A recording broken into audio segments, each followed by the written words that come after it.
Back again di sini Mario kembali untuk menemani kalian pada hari Jumat tanggal 30 September tahun 2022. Bertepatan pada tanggal 30 September kita kembali akan mengenang gerakan 30 September atau dengan istilah G30 SPKI. Dan kesempatan kali ini kita akan melihat dan juga membahas soal salah satu tempat ikonik, tempat bersejarah peninggalan G30 SPKI ini, yaitu Lubang Buaya. Jadi langsung saja kita mulai videonya di cerita dunia. Kali ini gue mau bercerita singkat soal sejarah atas G30 SPKI ini. Diceritakan gerakan 30 September PKI adalah sebuah peristiwa yang terjadi pada tanggal 30 September sampai 1 Oktober tahun 1965 ketika 7 perwira tinggi militer Indonesia beserta beberapa orang lainnya dibunuh dalam suatu usaha kudeta. Gerakan 30 SPKI ini bertujuan untuk menggulingkan Soekarno dan mengubah Indonesia menjadi komunis. Gerakan ini dipimpin oleh seorang yang bernama Dipa Nusantara Aidit, yang dimana dia adalah ketua dari PKI saat itu. Dipa Aidit saat itu mengajak rakyat untuk mendukung PKI untuk menjadikan Indonesia sebagai negara yang lebih maju. Atas perintah Letnan Kolonel Untung Syamsuri yang saat itu dia adalah Komandan Batalion 1 Cakra Biarawa.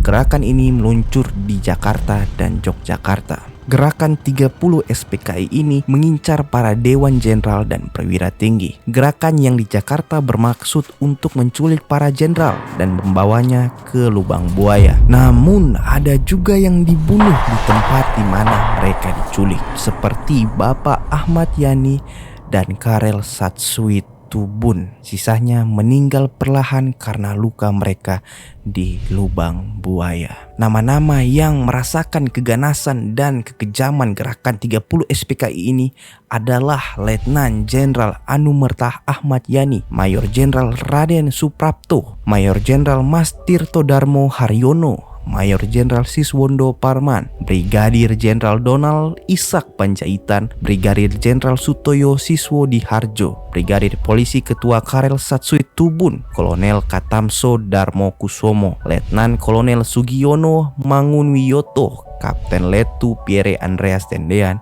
dan Ade Irma Suryani Nasution. Atas kejadian ini, masyarakat Indonesia menuntut Presiden Soekarno untuk membubarkan PKI. Padahal PKI merupakan kekuatan terbesar yang mendukung gerakan Ganyang Malaysia milik Soekarno. Soekarno kemudian memerintahkan Mayor Jenderal Soeharto untuk membersihkan unsur pemerintahan dari pengaruh Partai Komunis Indonesia atau PKI. Begitulah cerita singkat soal gerakan 30 September Partai Komunis Indonesia atau G30 SPKI. Dari situ juga kita bisa melihat kalau dari peristiwa tersebut didirikan beberapa monumen untuk mengenang mereka yang menjadi korban atas kekejaman peristiwa G30 SPKI ini.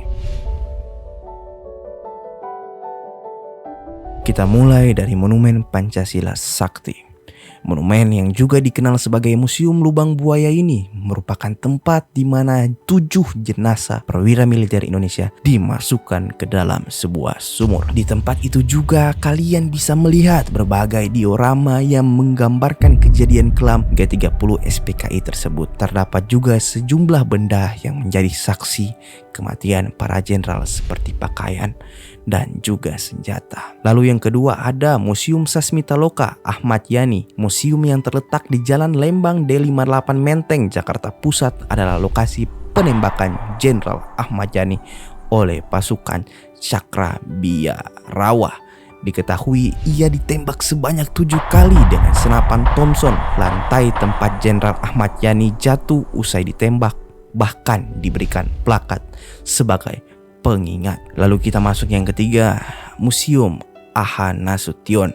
Museum yang terletak di Jalan Teguh Umar nomor 40 Menteng, Jakarta Pusat ini menjadi tempat tertangkapnya Letu CZI Pierre Tendean yang merupakan ajudan Jenderal A.H. Nasution, sekaligus menjadi saksi bisu tertembaknya putri bungsu Jenderal A.H. Nasution, Ade Irma Suryani yang kala itu masih berusia 5 tahun. Lalu kita masuk di monumen terakhir dan nanti akan kita bahas secara mendalam, yaitu Lubang Buaya. Lubang Buaya, sebuah sumur tua di kawasan Lubang Buaya, dimanfaatkan PKI untuk menimbun jasa para jenderal yang dibunuh. Lubang Buaya bertempat di kelurahan di Kecamatan Cipayung, Jakarta Timur. Sumur ini bukan dibuat oleh PKI karena sudah ada jauh sebelum PKI datang ke tempat Lubang Buaya ini. Tempat ini merupakan saksi bisu kekejaman PKI yang membunuh dan membuang 7 pahlawan revolusioner RI. Yang tadi sudah saya jelaskan soal 7 pahlawan yang telah dibunuh. Jadi tempat ini, Lubang Buaya ini adalah tempat terakhir di mana jenderal brigadir yang sudah dibunuh dibuang di lubang ini. Lalu kita masuk di poin terakhir soal pembahasan Lubang Buaya ini.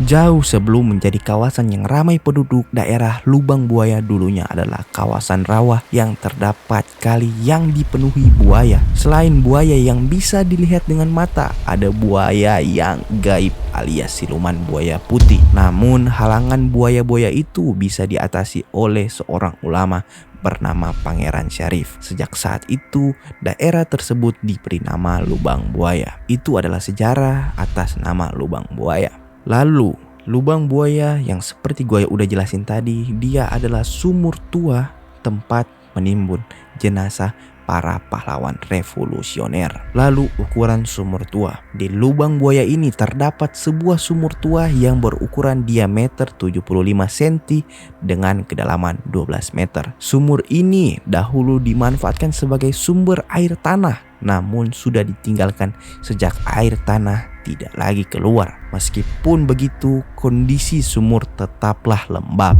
Hal inilah yang kemudian membuat jenazah para jenderal mengalami kerusakan. Lalu poin terakhir soal Lubang Buaya ini adalah pendirian Monumen Pancasila Sakti. Untuk mengenang para perwira angkatan darat yang gugur dalam peristiwa tersebut, Presiden Soeharto mengusulkan ide untuk membuat sebuah monumen. Monumen tersebut dinamakan Monumen Pancasila Sakti. Monumen tersebut dinamakan Monumen Pancasila Sakti yang terletak di Jalan Lubang Buaya, Jakarta Timur. Monumen terdiri atas beberapa tempat yang bersejarah, yaitu sumur tua, tempat pembuangan jenazah 7 pahlawan revolusi Indonesia, rumah penyiksaan, pos komando, dapur umum, mobil-mobil tua peninggalan pahlawan, Monumen Pancasila Sakti, Museum Paseban, dan Museum Pengkhianatan PKI atau Partai Komunis Indonesia. Lalu kita tetap berfokus di Monumen Lubang Buaya ini yang ternyata tempat ini masih menyimpan berbagai misteri dan kejadian-kejadian yang di luar nalar manusia.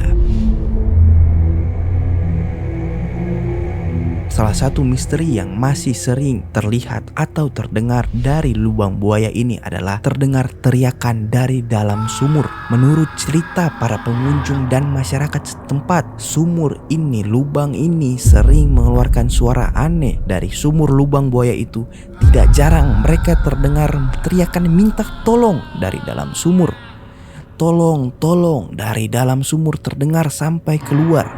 Konon katanya suara teriakan tersebut akan menghilang jika didekati dan akan kembali terdengar ketika kita menjauh dari sumur itu. Lalu ada juga mengatakan aura mistis yang sangat kental dapat kita rasakan. Mereka mengatakan tidak usah masuk ke Lubang Buaya, para pengunjung sudah bisa merasakan aura mencekam saat masuk ke dalam komplek luar museum. Area yang paling terasa suasana mistisnya berada di sekitar patung Jenderal TNI. Kabarnya yang didengar-dengar, banyak pengunjung yang merasa tidak enak hati ketika melewat monumen tersebut. Tidak sedikit juga mereka pengunjung tiba-tiba menangis seakan merasakan penderitaan yang dialami oleh para jenderal.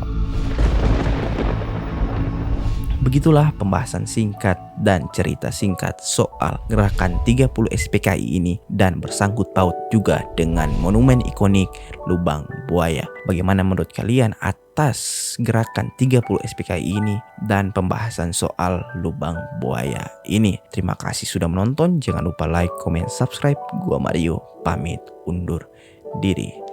See you on the next video. Bye bye semua.